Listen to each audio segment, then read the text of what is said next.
পর্তুগালের ইতিহাস শুরু হয় ইউরোপের দক্ষিণ পশ্চিম প্রান্তে আইবেরিয়ান উপদ্বীপের একটি ছোট কিন্তু কৌশলগতভাবে গুরুত্বপূর্ণ অঞ্চলে। প্রাচীনকালে এই ভূমিতে বিভিন্ন জাতিগোষ্ঠীর বসবাস ছিল। প্রথম দিকে এখানে ইবেরিয়ান, কেল্ট এবং পরে রোমানরা এসে বসতি স্থাপন করে। রোমান সাম্রাজ্যের সময় এই অঞ্চলটি লুসিতানিয়া নামে পরিচিত ছিল। তখন এখানে উন্নত সড়ক ব্যবস্থা, নগর সভ্যতা এবং কৃষিভিত্তিক অর্থনীতি গড়ে ওঠে। রোমানদের পতনের পর ভিসিগথ এবং অন্যান্য জার্মানিক জাতিগোষ্ঠী এখানে শাসন করে। পরবর্তীতে অষ্টম শতাব্দীতে মুসলিম মুররা উত্তর আফ্রিকা থেকে এসে পুরো আইবেরিয়ান উপদ্বীপের বড় অংশ দখল করে নেয়। এই সময় পর্তুগালের দক্ষিণাঞ্চল দীর্ঘদিন মুসলিম শাসনের অধীনে ছিল এবং সেখানে বিজ্ঞান, কৃষি, স্থাপত্য ও সংস্কৃতির উন্নয়ন ঘটে। ক্রুসেড এবং রিকংকুইস্তা নামে খ্রিস্টান পুনর্দখল আন্দোলনের মাধ্যমে ধীরে ধীরে খ্রিস্টান রাজ্যগুলো দক্ষিণ দিকে অগ্রসর হতে থাকে। এই সময়ই পর্তুগালের আলাদা রাজনৈতিক পরিচয় গড়ে উঠতে শুরু করে। ১১ শতকে বারগান্ডির হেনরি নামক এক নাইটকে কাউন্ট হিসেবে নিয়োগ দেওয়া হয় এবং তার অধীনে পর্তুগালের ভিত্তি স্থাপিত হয়। তার পুত্র আফনসো হেনরিক্স পরবর্তীতে পর্তুগালের প্রধান নায়ক হয়ে ওঠেন। ১১৪৩ সালে পর্তুগাল আনুষ্ঠানিকভাবে একটি স্বাধীন রাজ্য হিসেবে স্বীকৃতি পায় এবং ১১৭৯ সালে পোপের মাধ্যমে এই স্বীকৃতি আরও শক্তিশালী হয়। আফনসো হেনরিক্সকে পর্তুগালের প্রথম রাজা হিসেবে গণ্য করা হয়। স্বাধীনতা লাভের পর পর্তুগাল ধীরে ধীরে একটি স্থিতিশীল রাজ্য হিসেবে গড়ে ওঠে। কৃষি, বাণিজ্য এবং সমুদ্র উপকূলের কারণে মৎস্য শিল্প উন্নত হতে থাকে। তবে পর্তুগালের সবচেয়ে বড় পরিবর্তন আসে ১৫ শতকে, যখন তারা সমুদ্র অভিযানে অগ্রসর হয়। ইউরোপে তখন নতুন বাণিজ্য পথের সন্ধান শুরু হয়েছিল। স্থলপথে এশিয়ার সাথে বাণিজ্য ব্যয়বহুল এবং বিপজ্জনক হয়ে উঠেছিল। তাই পর্তুগাল সমুদ্রপথে নতুন রুট খুঁজে বের করার উদ্যোগ নেয়।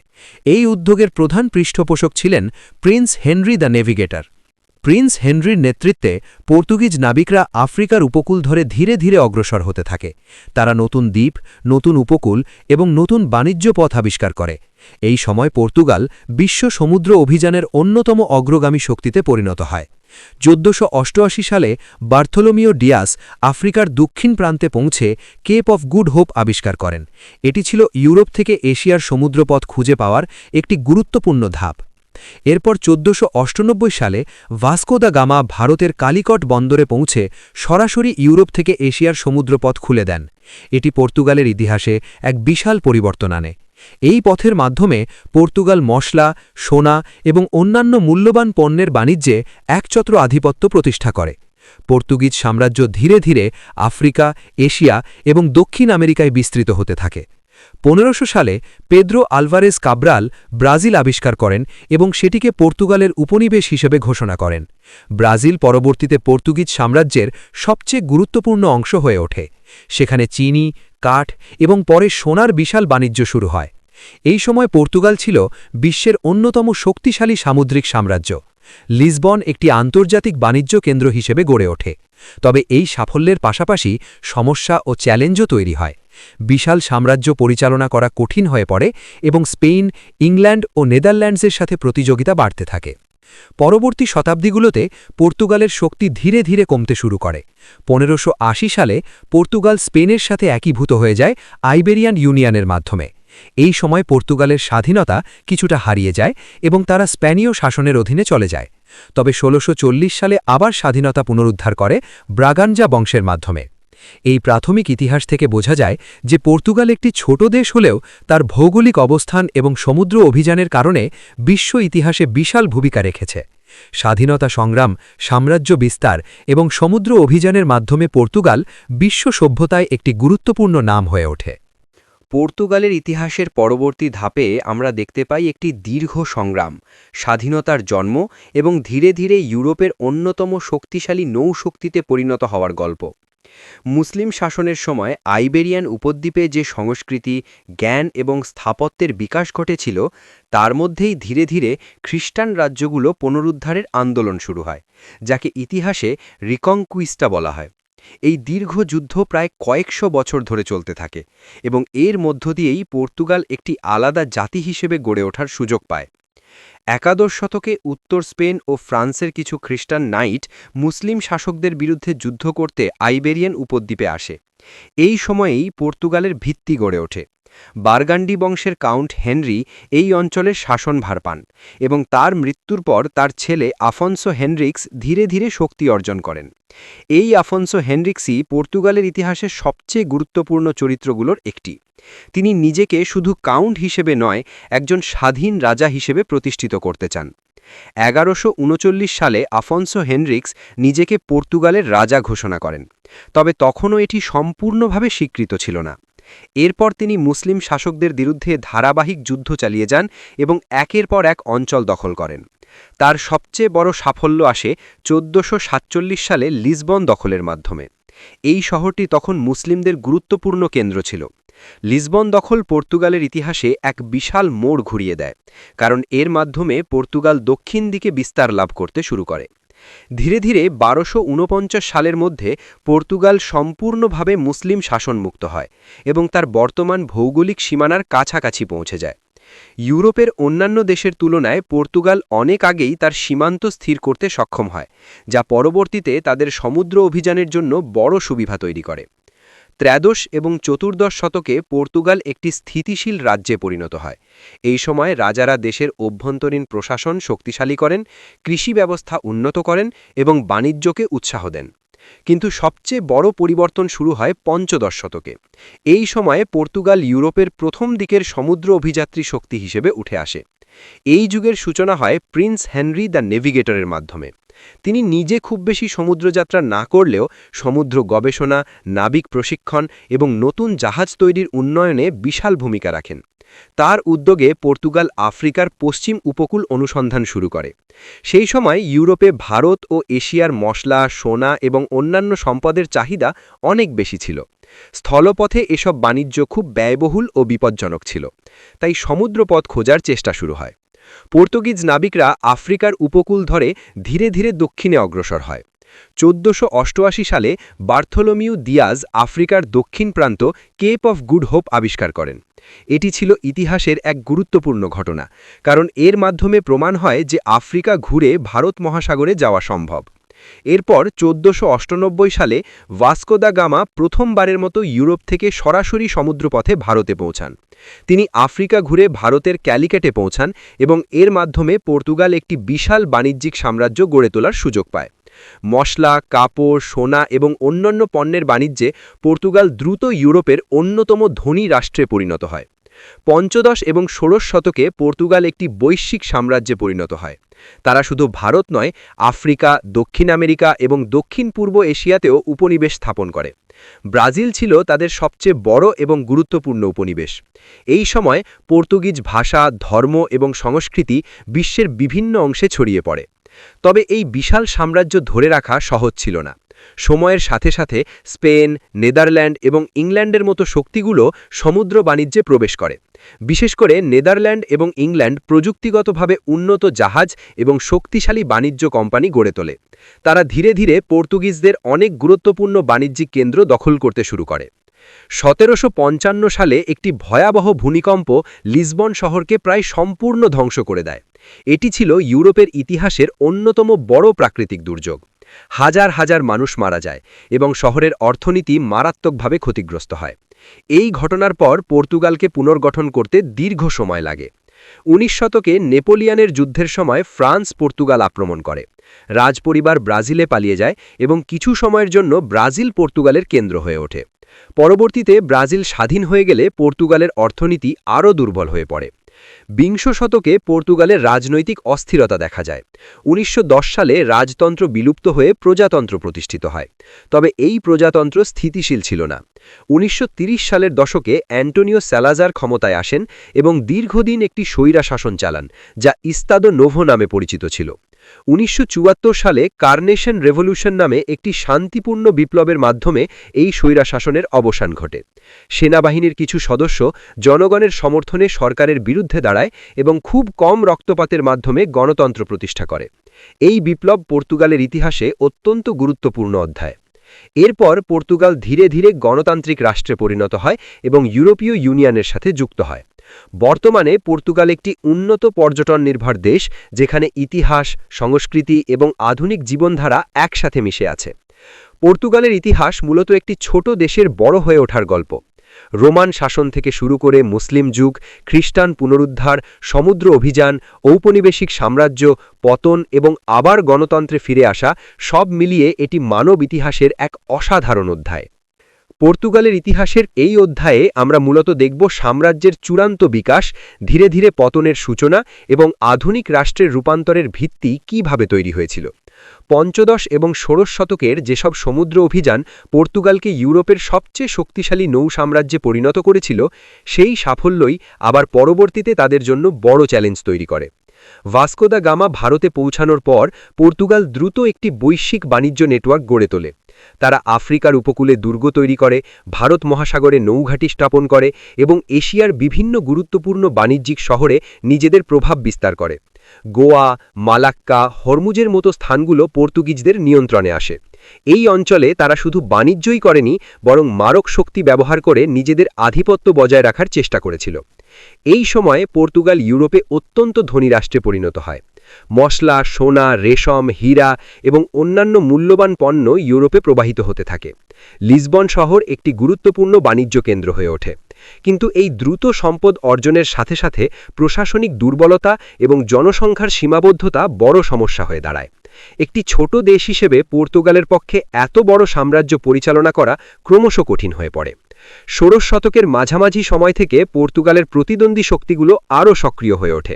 স্পেন, নেদারল্যান্ড এবং ইংল্যান্ড সমুদ্র বাণিজ্যে প্রবেশ করে। বিশেষ করে নেদারল্যান্ড এবং ইংল্যান্ড প্রযুক্তিগতভাবে উন্নত জাহাজ এবং শক্তিশালী বাণিজ্য কোম্পানি গড়ে তোলে। তারা ধীরে ধীরে পর্তুগিজদের অনেক গুরুত্বপূর্ণ বাণিজ্যিক কেন্দ্র দখল করতে শুরু করে। এই সময়ের সবচেয়ে বড় পরিবর্তন ঘটে 1580 সালে। পর্তুগালের রাজা সেবাস্টিয়ান যুদ্ধে নিহত হন এবং সরাসরি কোনো উত্তরাধিকারী না থাকায় একটি রাজনৈতিক সংকট সৃষ্টি হয়। এই সুযোগে স্পেন পর্তুগালকে নিজের অধীনে নিয়ে নেয়। ফলে প্রায় 60 বছর ধরে পর্তুগাল স্পেনের সাথে একত্রিত থাকে, যাকে আইবেরিয়ান ইউনিয়ন বলা হয়। যদিও পর্তুগাল নামমাত্র স্বাধীন ছিল, বাস্তবে স্পেনই তাদের শাসন করত। এই একীভূত অবস্থায় পর্তুগালের উপনিবেশগুলো মারাত্মকভাবে ক্ষতিগ্রস্ত হয়। স্পেনের শত্রু দেশগুলো যেমন ইংল্যান্ড এবং নেদারল্যান্ডস, তারা পর্তুগালের উপনিবেশগুলোর উপর আক্রমণ চালায়। ধীরে ধীরে পর্তুগাল এশিয়া এবং আফ্রিকার অনেক গুরুত্বপূর্ণ অঞ্চল হারাতে শুরু করে। এই সময় তাদের সাম্রাজ্যের শক্তি দ্রুত কমে যায়। 1640 সালে পর্তুগালে আবার স্বাধীনতা আন্দোলন শুরু হয়।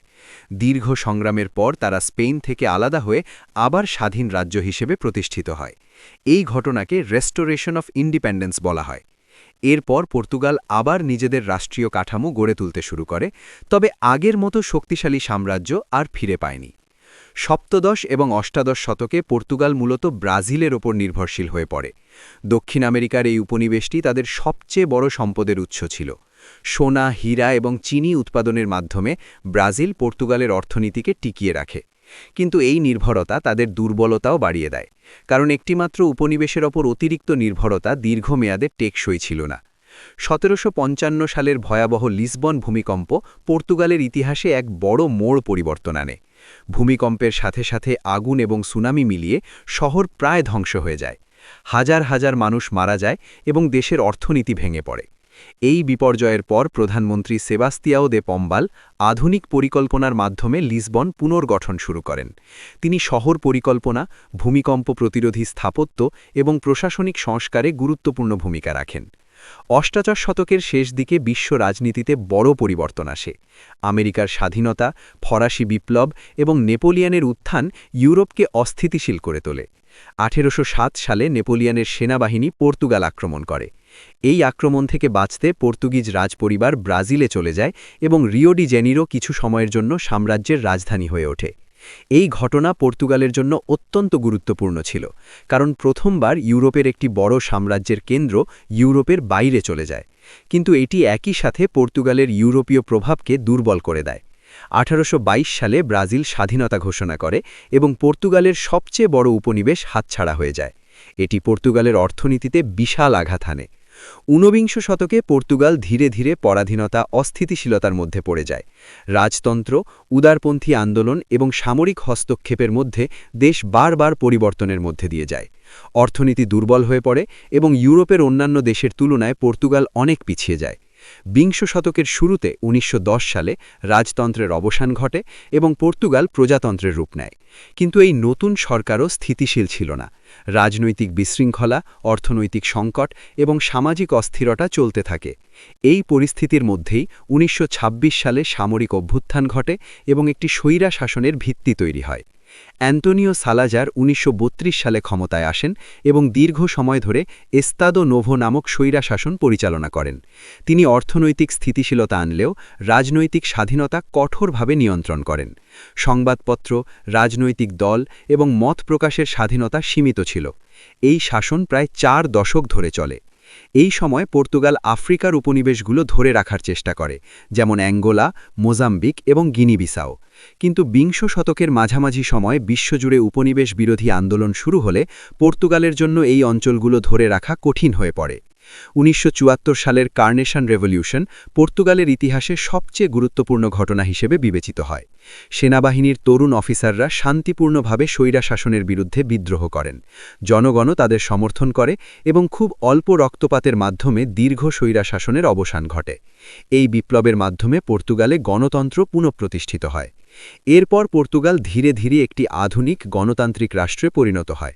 ১৯৮৬ সালে তারা ইউরোপীয় অর্থনৈতিক সম্প্রদায়ে যোগ দেয়, যা পরবর্তীতে ইউরোপীয় ইউনিয়নে রূপান্তরিত হয়। এর মাধ্যমে পর্তুগাল ইউরোপের অর্থনীতি এবং রাজনীতির সাথে গভীরভাবে যুক্ত হয়ে যায়। আজকের পর্তুগাল একটি স্থিতিশীল গণতান্ত্রিক দেশ, যেখানে পর্যটন, প্রযুক্তি, শিক্ষা এবং সংস্কৃতি গুরুত্বপূর্ণ ভূমিকা পালন করে। লিসবন এবং পোর্তো শহর ইউরোপের অন্যতম আকর্ষণীয় পর্যটন কেন্দ্র। অতীতের সাম্রাজ্যিক গৌরব না থাকলেও পর্তুগাল তার ইতিহাস, সংস্কৃতি এবং আধুনিক উন্নয়নের মাধ্যমে বিশ্বে একটি গুরুত্বপূর্ণ অবস্থান ধরে রেখেছে। পর্তুগালের ইতিহাস আসলে একটি ছোট জাতির বড় স্বপ্নের গল্প। সমুদ্র জয়ের মাধ্যমে বিশ্বকে জানা, সাম্রাজ্য গড়ে তোলা, পতনের মধ্য দিয়ে শিক্ষা নেওয়া এবং শেষ পর্যন্ত গণতন্ত্রে ফিরে আসা। এই অধ্যায়ে আমরা পর্তুগালের আধুনিক যুগের আরও গভীরে প্রবেশ করব। বিশেষ করে গণতন্ত্র প্রতিষ্ঠার পর দেশটি কিভাবে ইউরোপীয় ইউনিয়নের মধ্যে নিজেকে মানিয়ে নেয়, অর্থনৈতিক উন্নয়ন ঘটায় এবং পুরনো ঔপনিবেশিক ইতিহাস থেকে বেরিয়ে নতুন জাতীয় পরিচয়ে রূপ নেয়। ১৯৭৪ সালের কার্নেশন বিপ্লবের পর পর্তুগালে যে গণতান্ত্রিক পরিবর্তন শুরু হয় তা শুধু সরকার পরিবর্তনের মধ্যেই সীমাবদ্ধ ছিল না। এটি ছিল সমাজ, অর্থনীতি এবং মানসিকতারও এক বিশাল রূপান্তর। দীর্ঘ স্বৈরা শাসনের পর জনগণ প্রথমবার মত প্রকাশের স্বাধীনতা পায়। রাজনৈতিক দলগুলো আবার সক্রিয় হয়, নতুন সংবিধান প্রণয়ন করা হয় এবং নাগরিক অধিকারকে গুরুত্ব দেওয়া শুরু হয়। এই পরিবর্তনের প্রথম দিকটা সহজ ছিল না, কারণ দীর্ঘ সময়ের দমননীতি, দুর্বল অর্থনীতি এবং উপনিবেশ হারানোর কারণে দেশটি বড় সংকটে ছিল। আফ্রিকার উপনিবেশগুলো স্বাধীন হয়ে যাওয়ার পর হাজার হাজার পর্তুগিজ নাগরিক দেশে ফিরে আসে, যাদের রিটার্নস বলা হয়। এই বিপুল জনসংখ্যা পুনর্বাসন করা সরকারের জন্য বড় চ্যালেঞ্জ হয়ে দাঁড়ায়। একই সাথে বেকারত্ব, মুদ্রাস্ফীতি এবং রাজনৈতিক অস্থিরতা দেশকে ধীর গতির উন্নয়নের পথে নিয়ে যায়। তবে ধীরে ধীরে পর্তুগাল স্থিতিশীল হতে শুরু করে। ১৯৮৬ সালে ইউরোপীয় অর্থনৈতিক সম্প্রদায়ে যোগদান পর্তুগালের ইতিহাসে এক মুখ্য গর্তস্তম্ভ। এর মাধ্যমে দেশটি ইউরোপের বৃহত্তর অর্থনৈতিক ব্যবস্থার অংশ হয়ে যায়। ইউরোপীয় ইউনিয়নের তহবিল ব্যবহার করে পর্তুগাল তাদের অবকাঠামো উন্নয়ন শুরু করে। রাস্তা, ব্রিজ, স্কুল, হাসপাতাল ও পরিবহন ব্যবস্থা আধুনিকীকরণ করা হয়। এই সময় লিসবন এবং পোর্তো শহরে ব্যাপক পরিবর্তন আসে। পুরনো অবকাঠামো ভেঙে নতুন আধুনিক শহর গড়ে ওঠে। বিশেষ করে ১৯৯৮ সালের লিসবন ওয়ার্ল্ড এক্সপো পর্তুগালকে আন্তর্জাতিক পর্যায়ে নতুনভাবে পরিচিত করে। এই প্রদর্শনীতে সমুদ্র, প্রযুক্তি এবং ভবিষ্যৎ উন্নয়নকে কেন্দ্র করে বিভিন্ন প্রকল্প উপস্থাপন করা হয়, যা দেশের আধুনিক ভাবমূর্তি তৈরি করতে সাহায্য করে। অর্থনীতির ক্ষেত্রেও ব্যাপক পরিবর্তন আসে। কৃষি নির্ভর অর্থনীতি ধীরে ধীরে শিল্প এবং পরিষেবা খাতে রূপান্তরিত হয়।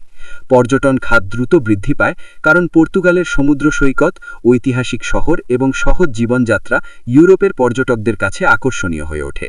আলগার্ভ অঞ্চল বিশেষভাবে জনপ্রিয় পর্যটন কেন্দ্র হিসেবে গড়ে ওঠে। শিক্ষা ব্যবস্থায়ও উন্নয়ন ঘটে।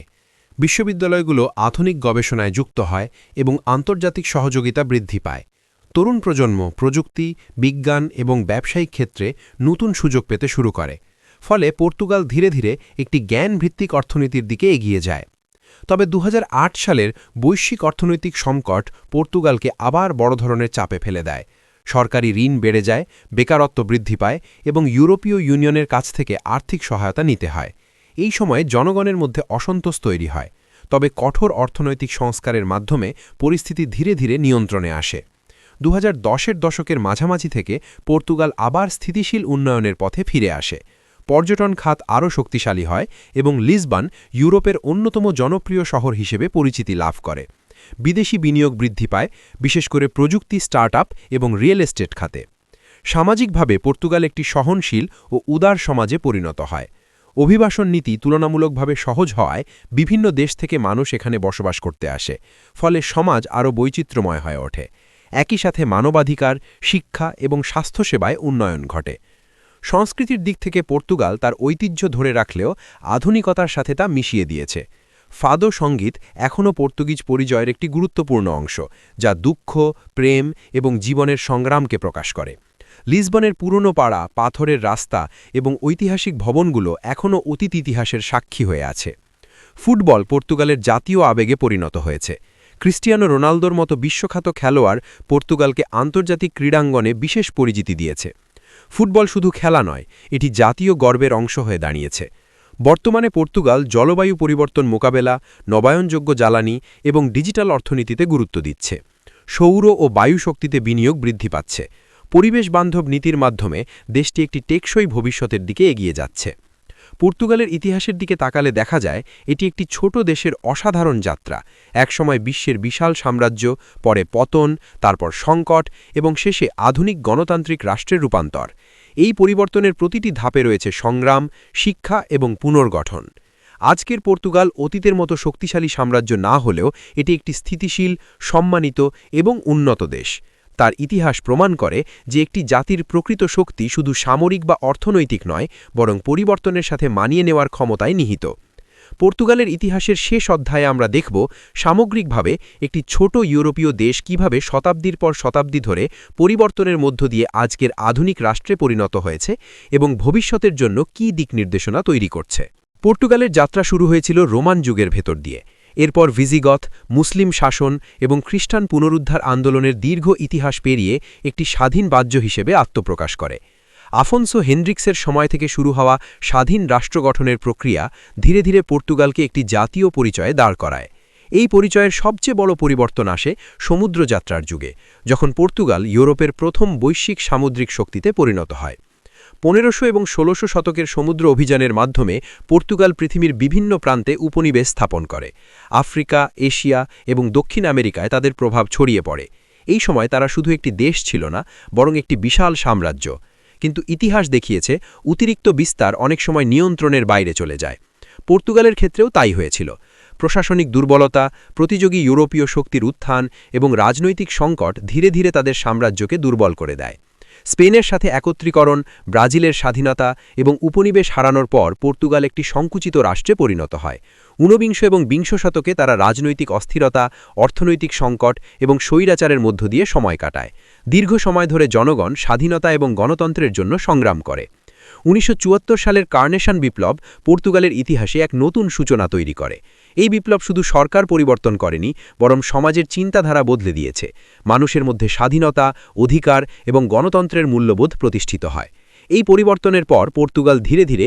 একটি আধুনিক গণতান্ত্রিক রাষ্ট্রের রূপ নেয় ইউরোপীয় ইউনিয়নে যোগদান পর্তুগালের জন্য নতুন অর্থনৈতিক এবং রাজনৈতিক সুযোগ তৈরি করে অবকাঠামো উন্নয়ন শিক্ষা প্রযুক্তি এবং পর্যটনের মাধ্যমে দেশটি দ্রুত আধুনিকায়নের পথে এগিয়ে যায় আজকের পর্তুগাল একটি স্থিতিশীল অর্থনীতি উন্নত পর্যটন শিল্প এবং সমৃদ্ধ সংস্কৃতির দেশ তবে এই উন্নয়ন সহজ ছিল না ইতিহাসের প্রতিটি ধাপে পর্তুগালকে সংগ্রাম করতে হয়েছে কখনো যুদ্ধ কখনো প্রাবর্জ্য আবার কখনো রাজনৈতিক সংকটের বিরুদ্ধে এই সংগ্রামই তাদের শক্তি এবং পরিচয় তৈরি করেছে বর্তমান যুগে পর্তুগাল টেকসই উন্নয়ন পরিবেশ রক্ষা এবং ডিজিটাল অর্থনীতিতে মনোযোগ দিচ্ছে নবায়নযোগ্য জ্বালানি প্রযুক্তি স্টার্টআপ এবং আন্তর্জাতিক সহযোগিতার মাধ্যমে তারা ভবিষ্যতের জন্য একটি স্থিতিশীল ভিত্তি গড়ে তুলছে পর্তুগালের পরিচয় আজও তার অতীতের সাথে গভীরভাবে যুক্ত। ফাদো সঙ্গীত, ঐতিহাসিক শহর এবং সমুদ্রের সাথে সম্পর্কিত জীবনযাত্রা তাদের জাতীয় পরিচয়ের অংশ। একই সাথে মডার্ন জীবনযাত্রা, শিক্ষা এবং প্রযুক্তি দেশটিকে নতুন যুগে এগিয়ে নিয়ে যাচ্ছে। সব মিলিয়ে পর্তুগালের ইতিহাস একটি শিক্ষা দেয় যে একটি জাতির শক্তি শুধু সাম্রাজ্য বা সম্পদে নয়, বরং পরিবর্তনের সাথে মানিয়ে নেওয়া, সংকট মোকাবেলা করা এবং নতুনভাবে নিজেদের গড়ে তোলার ক্ষমতায়। পর্তুগাল তার ইতিহাসের প্রতিটি অধ্যায়ে সেই সক্ষমতারই পরিচয় দিয়েছে। আজ পর্তুগাল অতীতের সাম্রাজ্য না হলেও এটি একটি স্থিতিশীল, সম্মানিত এবং উন্নত দেশ। তার ইতিহাস মানব সভ্যতার একটি গুরুত্বপূর্ণ উদাহরণ, যেখানে পতনের মধ্যেও পুনর্জাগরণের সুযোগ থাকে আর সংকটের মধ্যেও নতুন ভবিষ্যৎ গড়ে ওঠে।